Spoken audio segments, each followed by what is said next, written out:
What's going on, everybody? Joe at the Big Sky Model Workshop. Welcome back to another installment in our Getting Started series. As you guys recall, we were going to do some basic builds set on certain parameters. This build that we're working on, we're going to get in the final stages of. This is the build that we started where we basically bought from multiple places as cheaply as possible. We spent roughly $31 on a kit and some paint and some glue, a hobby knife, and some sanding materials from various places. We went to Harbor Freight, we went to Hobby Lobby, we went to the dollar store, we went to Walmart, kind of got everything there. So we've kind of covered painting, spray painting parts, we've covered brush painting parts. We're pretty much at this point now where we're ready to assemble. So that's what we're going to be working on now. We'll be gluing some things together. We're using only two glues here. We're using basic model glue, and we're going to use a little bit of white glue, and that's it. We'll cover some tips that you may need to know as a beginner or just reminders to make your parts stick together like they're supposed to, and any other little things we can think of along the way.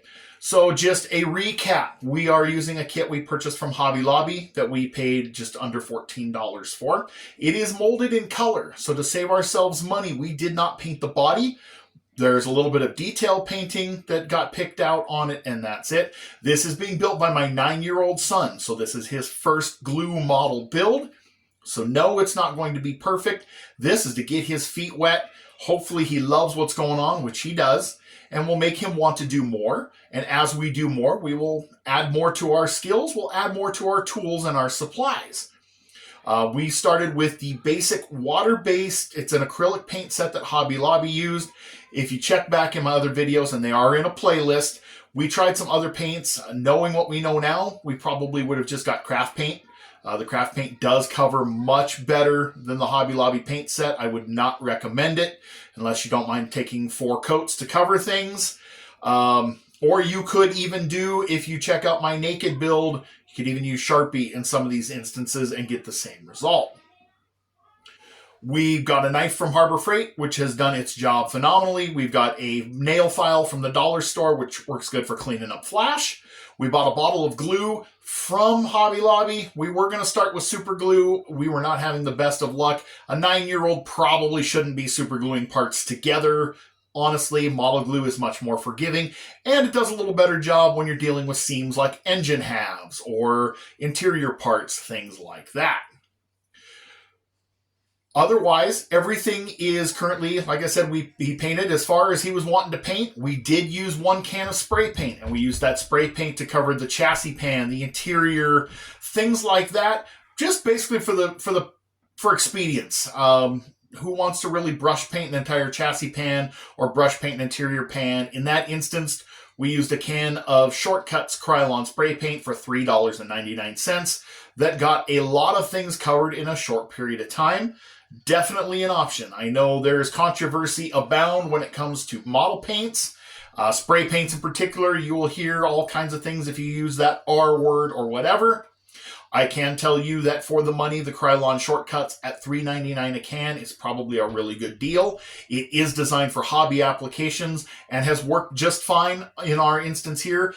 I have personally used it in the past on other projects with no issues. Light coats, take your time. Everything works fine with it. Can be hit or miss when you use certain paints from the hardware store. Not going to get into that. This is just where we're at, just kind of recapping you and getting you to where we are now. We're going to cover a couple little things here as we do the assembly process. I'll show you some things to bear in mind. Couple points here to bring on while we're at it. I am working with a 9-year-old. This build is kind of intended for somebody who is either A, getting back into the hobby after an extended absence on a tight budget, or B, getting somebody started, in this case a child. Be patient. Not every kid gets into them the same way.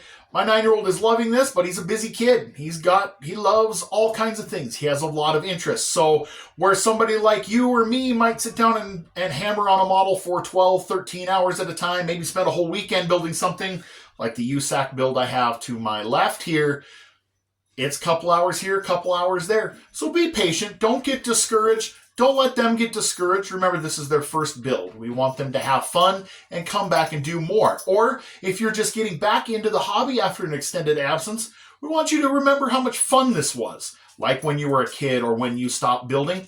Remember how enjoyable it is. Remember, this is your first one back. It doesn't have to be perfect. It's all about fun. This is a hobby, and hobbies are fun. Doesn't matter.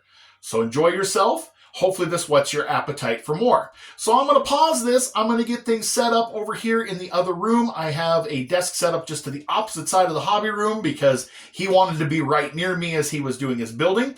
Kind of show you what we got going on. So we'll be right back. Welcome back. Okay, so we are set up in the opposite side of the hobby room here. We are in the basement. It has terrible lighting. It's dark. It's a basement. We do have a desk. We do have a desk lamp, so he has adequate light to see what he needs to do, which is working good. Say hi, Andre. Hi. So we're back at it here. So when it comes to gluing parts for our particular build, we are using 2 glues. The vast majority of our build, we are using Mr. Hobby Cement, which is $3.99. And there are some applications where regular model glue and super glue will not get the job done. Super glue will cloud clear parts and sometimes cloud your chrome parts.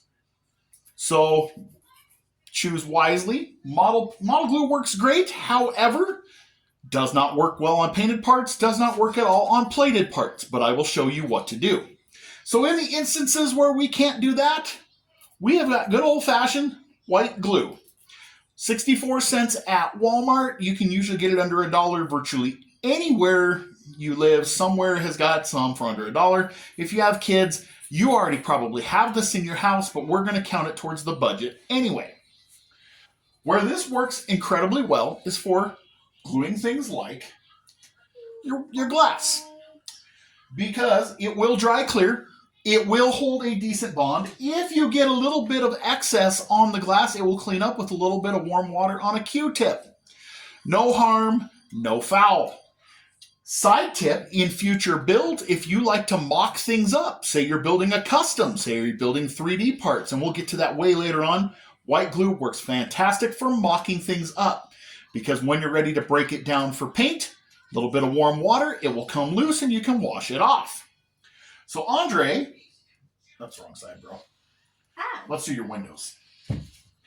So Andre is fitting some body parts. But we're going to take a second here, and we are going to go ahead and glue the window in. From the right side. Okay, go ahead and set your body down on your upside down. Right there. Okay.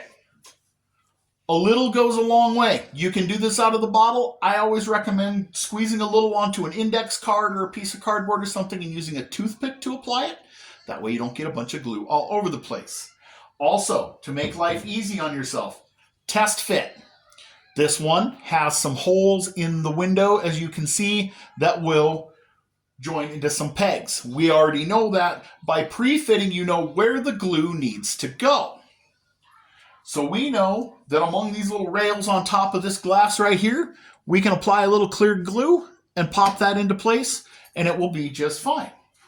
So I will do this. Since Andre's busy, I'm very busy. You're a smart aleck, aren't you? Mm-hmm.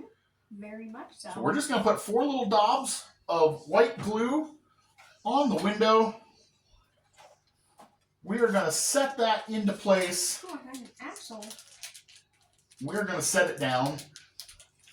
We're going to press and hold for 30 seconds or whatever, and just let that do its thing. So the key here when it comes to gluing parts and things like this is to take your time. No need to rush. Let the glue set up. Super glues will set in a matter of seconds. You can also glue your fingers to things. Model glue can set up in a minute or two, and white glue takes a little bit longer. But it's nice to just take your time, work on something else, let that set. The last thing you want to do is be in the middle of an assembly process and have a part fall off midway, especially if it's painted or in a delicate spot. So that is going to sit and do its thing. Sometimes you may have to even weigh it down. You can use a paint bottle. You can use your glue bottle. Whatever you need to do. If you're using your glue bottle to weigh your window down, don't be getting glue out of the glue bottle because you're going to get glue spots on your window. So don't do that. The other thing, when you are gluing painted parts or plated parts together, it is very important to scrape the paint or the plating off of those parts. They will not stick together. Super glue, yes, you can glue plated parts and painted parts together with super glue. It works differently. It basically will work just fine. So you will take your knife or your sanding tool, like on this chrome valve cover, and you can see here where we have scraped off the plating and exposed the green plastic underneath. We will do the same thing to the engine where the valve cover needs to go. We will scrape the paint off of here. Then you apply glue to the valve cover, put it in place, let it set, and everything will be fine. You'll have a strong glue joint. You don't have to worry about it popping off. Same thing goes for painted parts. If you're to do the same thing, just set up. So glue is pretty basic. You're going to use 3 types of glue, maybe 4 in most of the builds you'll ever do. They all have their different purpose. Clear parts, windshields, headlights, taillights, anything where you want it to dry clear and you don't want it to fog up, use white glue. Use white glue for mock-ups as well. Anything that's plastic to plastic, before you're going to paint it or after you scrape paint, you use model glue. Just remember that model glue does not stick to plating or to paint very well, so you'll need to scrape those things off or sand those things off. Some of that stuff you can do during your pre-fitting process. Super glue comes in handy if you're gluing dissimilar things together. 3D printed parts, resin parts. If you've got a chrome part that you can't get the plating off of, you can use super glue. For our exercise, we do not have super glue, so we're going to have to do it the hard way. That's basically all I have to cover in this installment. Otherwise, the rest of it is as simple as follow the instructions. Every kit comes with a nice instruction manual. I'm going to steal that from you. Just follow your instructions bit by bit.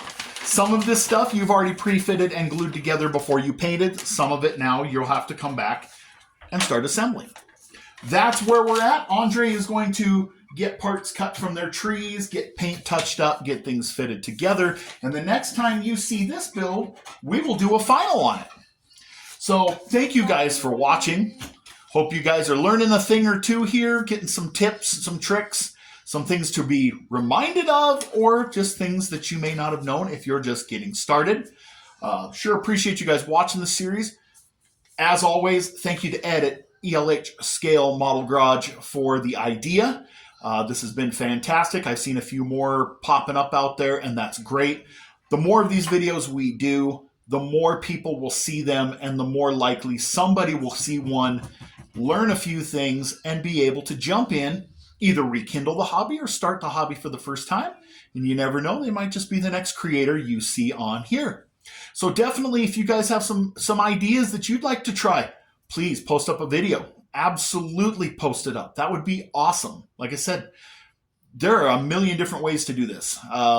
My way is not the end-all be-all. That's for sure. I'm just going off of the stuff that I learned. I was self-taught. I'm teaching him kind of what I've learned along the way. So that's how we're doing it. Some of you may have gotten ideas passed down from generations that there'll be great tips to pass on, so please do. Anyway, we will wrap up with that. I am going to supervise him as he glues parts together and gets things ready so that we can have a final on this. Don't glue your hands together. Yeah, don't glue your fingers together.